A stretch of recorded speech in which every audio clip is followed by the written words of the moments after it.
गासैबो मीडिया नोंथांमोनखौ साबायखर बावबाय आरो लोगोसे आंनिनो लोगोफोर जेजे फाउंडेशननिनो भाइस चेयरमैन एक्जिक्यूटिव सेक्रेटारि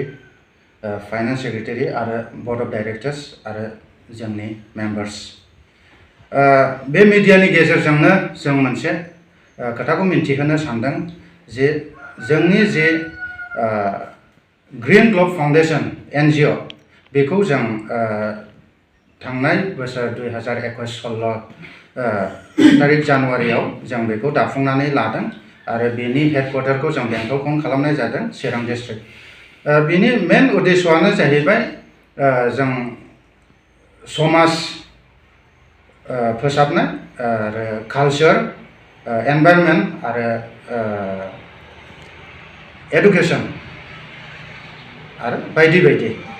आरो बेजों लोगोसे जों गोबां कारापशननि एगेन्स्टआव जों दिनै ओंखारदों लोगोसे ड्राग्स लोगोसे गोबां सेंग्रा सिख्लाफोरखौ बाहेराव खामानि मावनायनि लालच दिन्थिनानै लांखारनाय उन्दै उन्दै गथ'फोरखौ लेबार खामानियाव सोनाय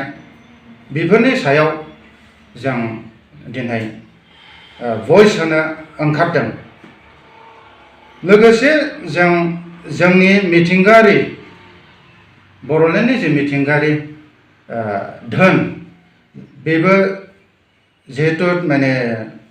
दानि जे नुबाय थानायाव थासारि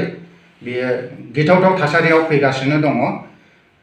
बेनि थाखायनो जों बे नेचुरल रिसोर्स बेखौबो जोंनि बे एनजीओ निफ्रायनो जों बेखौ होबथानाय हाबाफारि लागोन गोबां जिब जुनार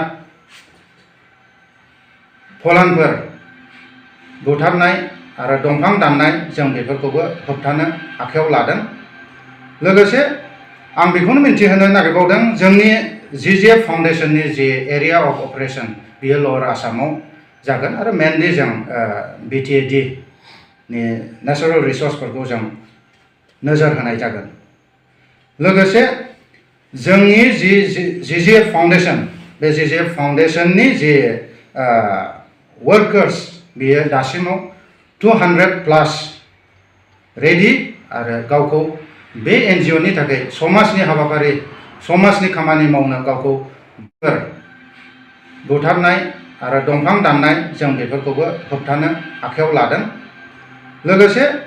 आं बेखौनो मिन्थिहोनो नागिरबावदों जोंनि जेजे फाउंडेशननि जे एरिया अफ अपारेशन बेयो लवार आसामाव जागोन आरो मेनलि जों बिटिएडि नि नेचुरल रिसोर्सफोरखौ जों नोजोर होनाय जागोन लोगोसे जोंनि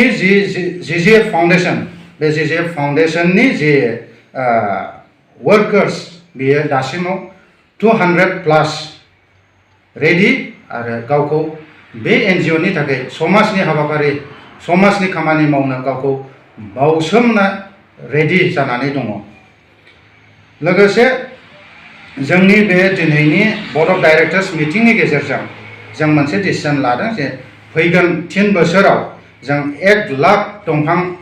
गायनायनि हाबाफारि थांखि लादों बेखौनो जों लामा सेर सेर गायगोन आरो गामिनि बे ससियेल फरेस्ट्री आरो फरेस्ट लैंड आरो इन्डिविजुअल सोरबा हारसिङै